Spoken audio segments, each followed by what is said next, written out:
আসসালামু আলাইকুম everyone, welcome to my channel. আজকে আমরা খুব অল্প উপকরণ দিয়ে নেহারি রান্না করব। So let's get started. প্রথমে আমরা সব উপকরণগুলো একসাথে নিয়ে নিলাম। এখানে আছে নিহারির মাংস, হাড্ডি সহ আছে, সাথে আছে পেঁয়াজ, রসুন আর আদা। আর আমরা আজকে এই শানের নিহারি মশলাটা ইউজ করব।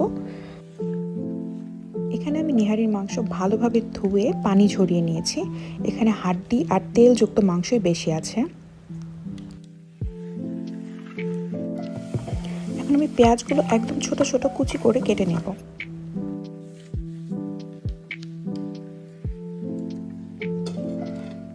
তারপর চুলায় একটি পাতিল বসিয়ে তাতে আমি তেল দিয়ে দেব।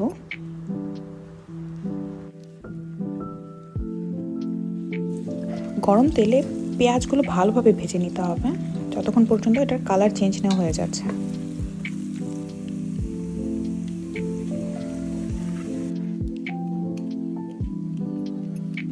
আমি পেঁয়াজের বেরেস্তাটা রেকর্ড করতে ভুলে গিয়েছি।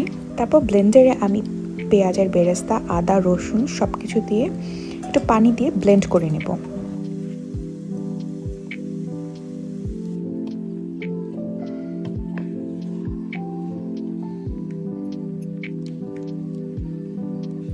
এবার আমি শানের নিহারি প্যাকেট মশলাটা একটা বাটিতে ঢেলে নেব। তার মধ্যে অল্প অল্প পানি দিয়ে একটা ফাইন পেস্ট বানিয়ে নেব। এখন যে তেলে আমি পেঁয়াজের বেরেস্তা বানিয়েছি সেই তেলেই অল্প অল্প করে নিহারির সব মাংস দিয়ে দেব।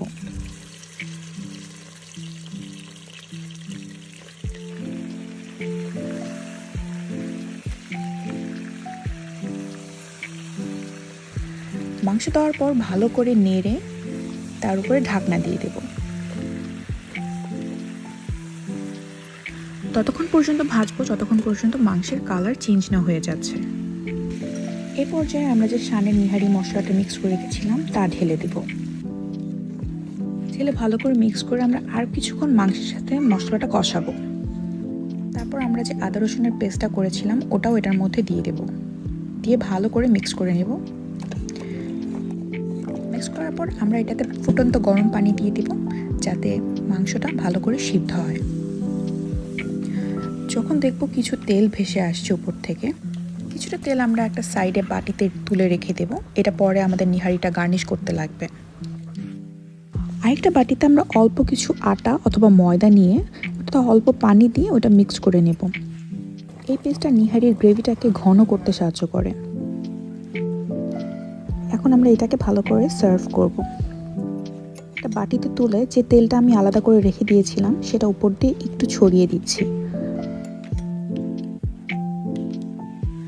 এই নিহারিটা কিন্তু পরোটা অথবা পোলাওয়ের সাথে খেতে খুবই মজা লাগে। এর সাথে অল্প আদা কুচি, ধনিয়া পাতা আর লেবু দিয়ে খেলে এর টেস্ট দ্বিগুণ বেড়ে যায়। So this is the final look. Thank you for watching.